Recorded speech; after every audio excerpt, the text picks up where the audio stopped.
السلام عليكم ورحمة الله وبركاته.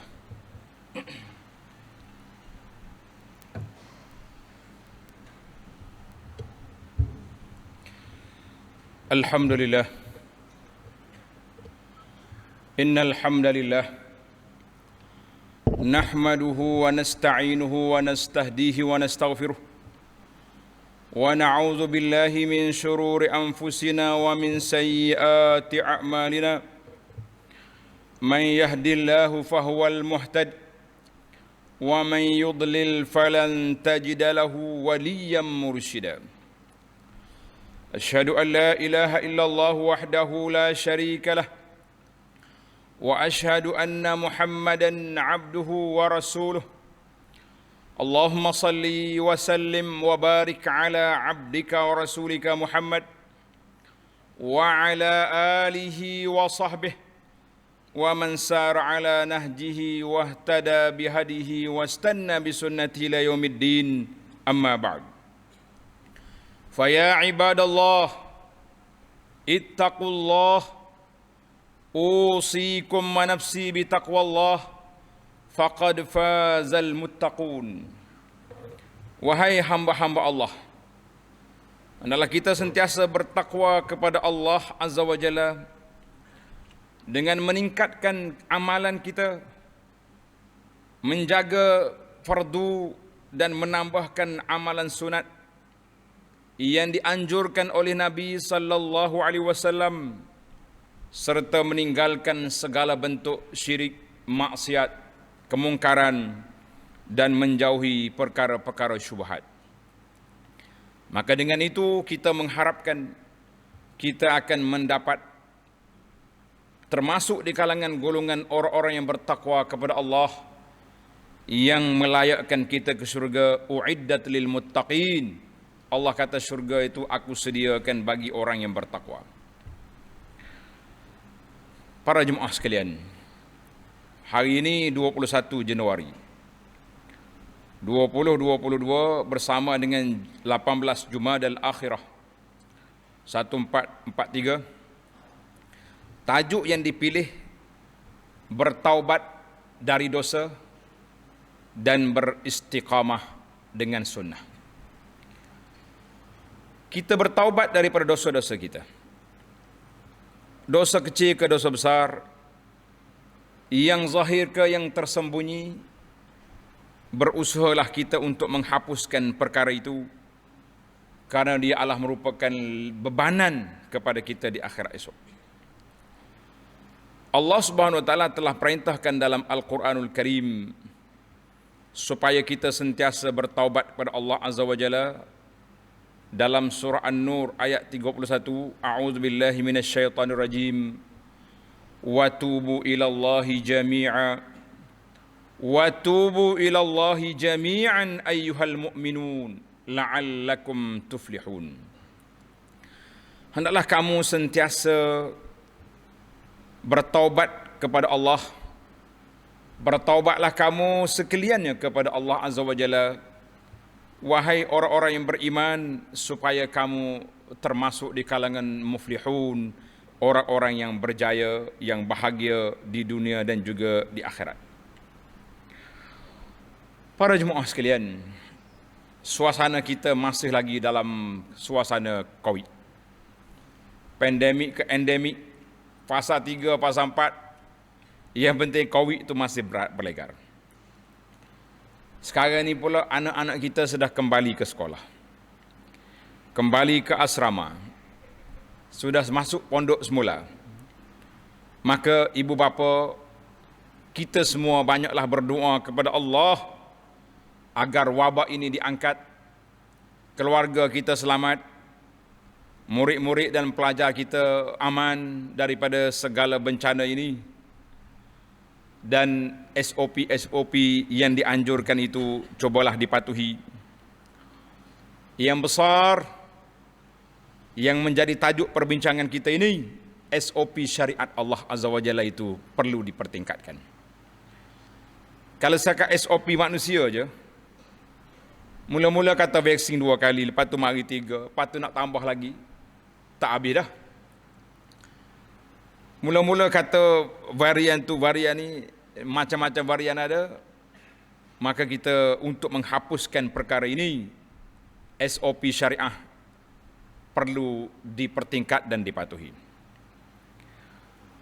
Di saat di akhir-akhir kita dengar, kita lihat banyaknya ujian Allah Ta'ala, bencana di sana sini. Ada banjir, ada kepala air, ada tanah runtuh, gempa bumi, macam-macam dalam dunia ini ada. Maka kita orang yang beriman, kita percaya. Orang kata itu bencana alam. Kita kata betul. Tapi alam ini ada Tuhan. Alhamdulillahi Rabbil Alamin. Tuhan pemilik alam ini. Bencana tak akan berlaku kecuali dengan perintah Allah. Segala perkara tidak akan terjadi kecuali dengan izin Allah. Maka pemilik alam ini tidak suka kepada manusia yang melakukan maksiat dan kemungkaran kepadanya. Maka kalau kita nak baik, kita nak aman, kita nak damai, kembalilah kita kepada Allah dengan kita bertaubat. Syarat-syarat taubat yang masyhur yang telah kita dengar, insya-Allah hari ini kita perdengarkan sekali lagi. Supaya kita sentiasa duduk di bawah kategori orang-orang yang bertaubat. Tidak ada manusia yang tidak bersalah. Datuk kita Nabi Adam, orang yang pertama dalam syurga pun bersalah, dan akhirnya muncullah zuriat-zuriatnya di atas muka bumi. Itu semua ketentuan Allah Azza wa Jalla. Tak boleh kita nak menyalahkan datuk kita. Oh, kalau tidak Adam buat macam ni, kita duduk dalam syurga. Sudah tetapkan oleh Allah Azza wa Jalla. Sebagaimana hadis yang masyhur, dialog di antara Nabi Adam dengan Musa alaihima assalatu wassalam. Kita sebagai manusia ada kelemahan. Sehebat mana kita, ada kekurangan. Setinggi mana darjat kita, mesti ada yang tak kena. Oleh sebab itu, menjadi kewajipan kepada kita mencari jalan bagaimana nak pulih balik kerusakan. Maka taubat Allah merupakan salah satu daripada saluran untuk hamba-hamba Allah Ta'ala melepaskan diri dari ancaman seksaan azab. Sama ada taubat daripada dosa-dosa kecil. Taubat berdosa kecil terhapus dengan memperbanyakkan amalan sunat, melangkah ke masjid, sedekah, istighfar, semuanya menghilangkan dosa-dosa. Banyak kan kita dengar hadis Nabi SAW, siapa dia baca lepas solat Subhanallah 3 kali, Alhamdulillah 3, Allahu Akbar 3, diakhiri dengan la ilaha illallah wa la syarikalah, dihapuskan dosanya walaupun sebanyak buih di lautan. Itu dosa kecil. Manakala dosa besar, banyak mana dosa besar ini? Banyak. Anda dah baca kitab di sini, tuan-tuan boleh tengok balik dalam rakaman kita. Ada 70 dosa besar yang disenaraikan dalam kitab Az-Zahabi ataupun dalam kitab asli dia, 76 dosa besar. Al-Imam Ibn Hajar dalam kitab dia Az-Zawajir an Iqtirafil Kabair menyenaraikan 300 lebih. Yang 70 pun teratuk dari dah kita. Kata orang tersepak kaki dah berjalan. Kalau ambil yang 300 lagi dahsyat. Maka dosa-dosa besar seperti tak solat, judi, minum arak, zina, menipu orang, buat fitnah kepada orang. Di antara yang bahaya juga tanjim ataupun ilmu menilik-nilik ni, ilmu nujum, tengok bintang. Itu juga termasuk dalam dosa besar dan boleh pergi jauh daripada itu lagi. Maka sesiapa yang terjebak dengan dosa-dosa ini, kembalilah kepada Allah Azza wa Jalla, kita bertaubat kepada Allah. Maka para ulama Islam telah meletakkan bahawa taubat wajib dilakukan setiap kali apabila kita tersalah melakukan dosa. Terjebak dengan dosa, taubat. Tempoh masa terbuka. Dalam hadis yang sahih, Nabi SAW beritahu, Allah Ta'ala buka pintu taubat siang untuk yang bersalah malam. Dibuka pintu taubat malam untuk orang yang bersalah pada waktu siang. Mana 24 jam tidak ditutup. Bila pintu taubat ditutup? Apabila nyawa sudah dihalkum. Nyawa di sini ataupun matahari naik di sebelah barat, pada ketika itu tidak ada lagi waktu untuk bertaubat. Sekarang, learning, peluang masih terbuka. Ruang masih luas. Mati mengejut, satu fenomena zaman kita hari ini. Tiba-tiba je mati. Pagi tadi solat subuhnya kita masjid, mati. Petang tadi duduk main di padangnya kita, main sukan, mati. Mana hok duduk semaya pun mati, hok main pun mati, hok lara pun mati, hok ibadat pun mati. Di antaranya maut al-fujaah, mati mengejut. Kata di para ulama, dia kata mati mengejut ni rugi bagi pihak si mati, tak sempat nak taubat, tak sempat nak bermaaf-maafan, tapi senanglah bagi keluarga dia, tak payah menguruskan. Ada orang 3-4 tahun sakit, terjelepek di tikar, keluarga nak berjalan pun tak boleh. Di mana kita kata bagi orang yang sakit, dia ada peluang untuk bertaubat, tapi susah keluarga. Bagi orang mati cepat, keluarganya senang, pergi tanam saja, tapi dia pula masalah. Maka kita berdoa kepada Allah SWT, sebagaimana ditanya oleh sahabat Nabi, apa yang kita nak minta? Nabi kata, salullahal afiyah, minta selamat, minta sejahtera, mati dalam keadaan beriman, mati dengan husnul khatimah, mati setelah kita bertaubat. Cukup masa untuk bertaubat, untuk berwasiat kepada anak-anak, keluarga, maknanya dalam keadaan yang aman damai. Allah Ta'ala memberi peringatan kepada kita dalam surah At-Tahrim ayat 8, ya ayyuhalladzina amanu tubu ilallahi taubatan nasuha. Wahai orang yang beriman, bertaubatlah kamu kepada Allah dengan taubat nasuha. Apa dia taubat nasuha? Kita tengok kata Nawawi. Ya ayyuhalladzina amanu tubu ilallahi taubatan nasuha. Asa rabbukum an yukaffira ankum sayyiatikum wa yudkhilakum jannatin tajri min tahtihal anhar. Al-ayah. Wahai orang-orang beriman, bertaubatlah kamu kepada Allah dengan taubatan nasuha. Mudah-mudahan Allah akan menghapuskan kesalahan-kesalahan kamu dan memasukkan kamu ke dalam syurga yang mengalir di bawahnya beberapa sungai yang begitu banyak. Jadi para jemaah sekalian, Al-Imamun Nawawi, tokoh ulama besar dalam dunia ini, ketika mensyarahkan hadis ataupun menyebut tentang syarat-syarat taubat, syarat taubat nasuha ada 3. Yang pertama, tinggalkan maksiat yang telah dilakukan. Jauh. Jangan duk mikir nak buat lagi, tak ada dah. Tinggal terus. Tapi kalau tengah dia buat maksiat, aku taubat ni. Kacau punya orang. Syarat yang kedua, menyesal kerana telah melakukan maksiat yang tersebut. Allah, setiap kali dia teringat, dia menangis.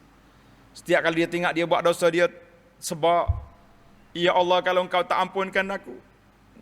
Jadi kita teringat, kita menangis. Yang ketiga, berazam dan bertekad, bercita-cita besar untuk tidak mengulangi perbuatan maksiat itu selama-lamanya. Ini di antara kita dengan Allah. Sekira maksiat itu berkait dengan manusia, ditambah satu lagi syarat yang keempat.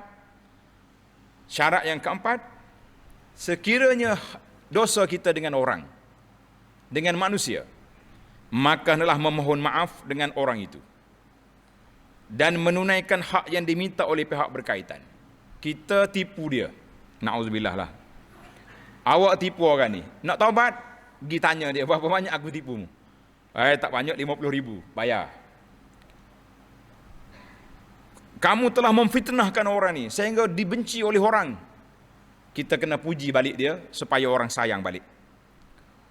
Sudahlah. Sekarang ni orang buat fitnah di alam maya. Ambil gambar orang ni yang kita tak setuju, kita pangkau atas muka dia, tulis macam-macam. Abang nak taubat. Awak kena ambil gambar yang lain, tulis mula. Yang saya pangkau dulu, saya taubat. Sekarang ni saya puji orang ni tak bersalah. Kena guna di medium yang sama. Kita kutuk orang di kedai kopi, kita puji di kedai kopi. Kita buat di alam maya, kita puji di alam maya. Sebagaimana mahkamah mengarahkan orang-orang ni supaya tulis balik permohonan maaf. Itu di antara cara-cara. Kalau ada hak orang, minta maaf, hantar balik barang orang. Oh, kalau tidak, senang. Lepas dia curi, pergi Mekah taubat balik, kaya. Tak, kena hantar balik. Allahu Akbar. Satu kali taubat nasuha, maka dosa-dosa kita yang lepas diampunkan. Tapi kalau andai kata terjebak balik dengan dosa, istighfar lagi. Taubat lagi. Jangan putus hara. Ada setengah orang dia kata, ni taubat ulu golok ni, taubat ulu golok. Lepas taubat buat pula. Kita kata betul lah. Tapi dengan syarat, waktu kita bertaubat tadi, memang berniat tak akan buat lagi. Itu taubatan nasuha. Dia berazam tak akan buat lagi. Lepas tahun ke berapa tahun, syaitan mari pula sengih. Bang, abang muda lagi. Kenapa cepat sangat taubat? Ikutlah kita sekali pula, nanti taubat lagi. Terjebak pula dengan dosa. Taubat balik. Dalam hadis yang sahih, diriwayat oleh Imam Bukhari daripada Abi Hurairah. Sabda Nabi SAW, Inna abdan asaba zamban. Seorang hamba Allah tadi berdosa. Dia taubat. Ya Rabbi, aznabtu zamban. Faghfirli. Ya Allah, aku berdosa, ampunlah dosaku. Maka Allah Ta'ala kata, A'alima abdi anna lahu rabban yaghfiru zamba wa ya'khudhu bih. Hamba aku ni tahu, dia ada Tuhan yang mengampunkan dosa, aku ampunkan dosa dia. Sebab dia taubat tu cukup syarat. Menyesali, meninggal dosa yang lepas, berazam tak buat balik. Tiba-tiba terjebak pula, dia taubat lagi. Allah akan jawab dengan soalan yang sama. A'alima abdi anna lahu rabban yaghfiru zamba. Dia tahu, hamba ni tahu ada Tuhan. Dia minta ampun, Allah ampunkan. Tapi kalau dalam hati, aku taubat main-main ni depan orang ni. Macam ada setengah pengikut ajar desak. Dia taubat di pejabat agama, sengih-sengih suka. Tak, itu memang dia niat tak nak taubat lain. Hadis ni sahih dalam Bukhari. Tapi kalau orang tu betul-betul ikhlas bertaubat, terjebak balik, taubat balik. Baiklah. Maka kita tak tahu bilakah waktu Allah Ta'ala terima taubat kita. Maka menjadi kewajipan kepada kita sentiasa bertaubat kepada Allah Azza wa Jalla. Sebab kita pun tak tahu bila kita nak mati. Firman Allah Ta'ala, wa anistaghfiru rabbakum thumma tubu ilaih yumatti'kum mata'an hasana ila ajalim musamma.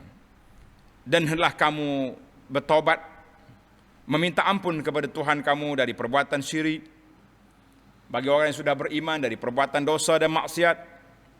Kemudian hendaklah kamu rujuk kembali taat kepada Allah, supaya Allah beri kamu nikmat kesenangan hidup di dunia hingga ke suatu masa yang tentu. Surah Hud ayat 3.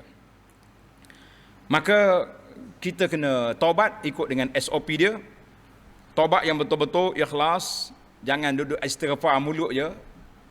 Mulut istighfar astagfirullah, tangan duduk forward fitnah kepada orang. Itu karut nama dia macam tu. Kan?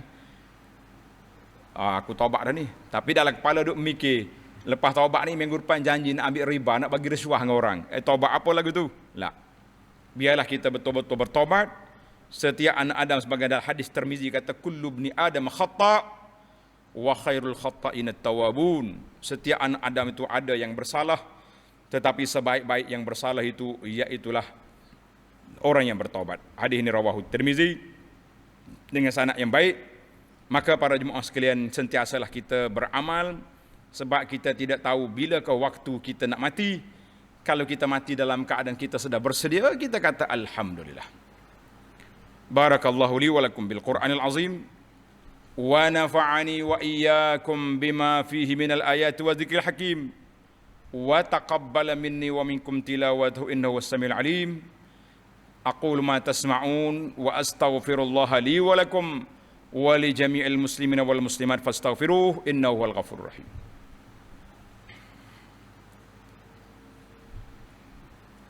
Alhamdulillah. Alhamdulillahilladzi hadana li hadza wa ma kunna linahtadiya laula an hadana Allah. Asyhadu an la ilaha illallah wahdahu la syarika lah. Wa asyhadu anna Muhammadan abduhu wa rasuluh. Allahumma salli wa sallim ala abdika wa rasulika Muhammad wa ala alihi wa sahbihi ajma'in wa ba'd.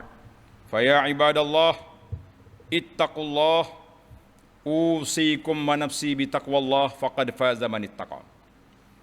Wahai hamba Allah, sentiasalah kita bertakwa kepada Allah Azza wa Jalla. Ya ayyuhalladzina amanu taqullaha haqqa tuqatih wa la tamutunna illa wa antum muslimun. Maknanya kita duduk atas landasan takwa sehingga kita mati. Dan kematian yang kita dambakan, yang kita harapkan iaitulah husnul khatimah. Maka bagaimana nak meraih husnul khatimah? Yang pertama, kita sentiasa berdoa kepada Allah Azza wa Jalla, Allahumma khtim lana bi husnil khatimah. Ya muqallibal qulub, tsabbit qalbi ala dini. Doa-doa ini jangan ditinggalkan, sebab hati manusia ni duduk di bawah kuasa Allah. Dia boleh tukar bila-bila masa. Ada orang dulu baik, ada orang dulu hebat, ibadahnya kuat, masjid tak tinggal. Sekarang ni nampak lain macam lepas PKP ni. Tak apa nak pergi masjid. Lara dah. Pandai dah. Mula tak pandai main gadget ni. Anak beli gadget nak suruh tengok apa ni, tengok ceramah. Dia pandai tengok benda lain. Contoh ni contoh. Tak ada pun benda ni. InsyaAllah kita harap tak ada. Ataupun dulu kita rajin, sekarang ni sudah malas. Manusia ni begitu. Dalam hadis yang diriwayatkan oleh Ibn Hibban daripada Abdullah bin Amr, sabda Nabi sallallahu alaihi wasallam, "Inna likulli amalin syirratun." Nabi kata setiap amalan tu ada waktu kita semangat, aktif, rajin, dan setiap kerajaan itu ada waktu kita lemah. Maknanya waktu kita kuat ibadat, teruskan. Tapi kalau waktu kita lemah, Nabi kata apa? Faman kana syirruhu ila sunnati faqad aflaha. Waktu dia lemah tu, dia berpegang dengan sunnah. Mana kalau dulu kita ibadat banyak, tapi waktu lemah ni kita ambil 2 rakaat aja qabliyah, 2 rakaat ba'diyah, 2 rakaat aja duha dapat, 3 rakaat aja witir. Baru ni masya-Allah. Nah, malam-malam kita rakaat kita sampai 11 rakaat kita kata contoh. Solat sunat tu kuat. Jadi waktu lemah, jangan lari daripada sunnah Nabi sallallahu alaihi wasallam. Itu yang dia katakan istiqamah dengan sunnah. Sunnah yang kita nak pegang, yang saya duk kempen tuan-tuan semua ni, iaitulah solat berjamaah. Kemudian jaga sunat qabliyah dan ba'diyah. Jangan lupa 12 rakaat projek mega yang telah kita war-warkan daripada dulu sampai saat ini. Alhamdulillah sudah ramai yang istiqamah. Jangan lupa kan? Kemudian solat duha jangan lupa, solat witir. Kalau boleh waktu kita sehat, kita puasa sunat. Zikir pagi petang jangan lupa. Buku-buku yang belum ada boleh ambil di sini. Zikir pagi petang, zikir lepas solat mengikut sunnah Nabi sallallahu alaihi wasallam. Semua amalan kita dengan kata Nabi, ya ila sunnati, berpegang dengan sunnah itu faqad aflaha, orang itu bahagia walaupun tidak banyak. Tuan-tuan dan puan, tuan-tuan semua, amalan hak tak mari daripada sunnah berat. Awak nak jadi wali, nak juta, 10 juta kena baca zikir ni. Hak Nabi aja baca 33 kali lepas salat. Waktu pagi subhanallah bihamdi 100 kali. Simple. Maknanya siapa yang berpegang dengan sunnah ini, alhamdulillah orang ni kata Nabi aflah, dia selamat. Jadi tak payahlah kita cari yang lain-lain. Cukuplah kita berpegang dengan sunnah Nabi sallallahu alaihi wasallam. Abu Anas selalu berpesan kepada para jemaah, berpegang dengan sunnah, hati tenang, pahala confirm, sebab Nabi yang janji pahala. Hati kita tenang sebab kita beramal dengan perkara yang sabit, yang ada sandaran, ada autoriti, autentik daripada Nabi sallallahu alaihi wasallam. Para jemaah sekalian, pada hari Jumaat dan hari-hari yang lain, sentiasalah berselawat ke atas Nabi sallallahu alaihi wasallam kerana perintah Allah dalam Al-Quran, innallaha wa malaikatahu yusalluna 'alan nabi ya ayyuhallazina amanu sallu 'alaihi wa sallimu taslima. Allahumma salli 'ala Muhammad wa 'ala ali Muhammad kama sallaita 'ala Ibrahim wa 'ala ali Ibrahim wa barik 'ala Muhammad wa 'ala ali Muhammad kama barakta 'ala Ibrahim wa 'ala ali Ibrahim fil 'alamin innaka Hamidum Majid.